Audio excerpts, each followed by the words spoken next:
Mening uchun hech buyuk zot onamga teng bo'la olmas.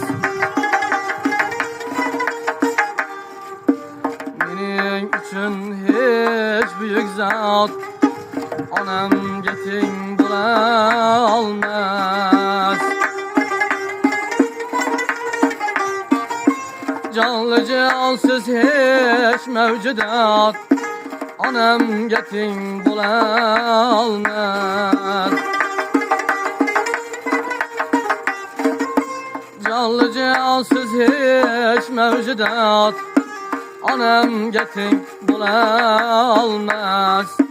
Olamga teng bo'lar lekin, olamga teng bo'lar lekin, olamga teng bo'lar lekin, onamga teng bo'la olmas. Beshdagi hur salamlarim, sha'nu shuhrat lazarlarim, beshdagi hur salamlarim, sha'nu shuhrat lazarlar, hatto farzand boshga tojar onamga teng bo'la olmas.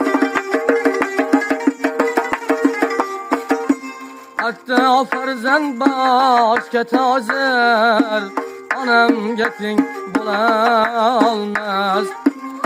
Olamga teng bo'lar lekin, olamga teng bo'lar lekin, olamga teng bo'lar lekin, onamga teng bo'la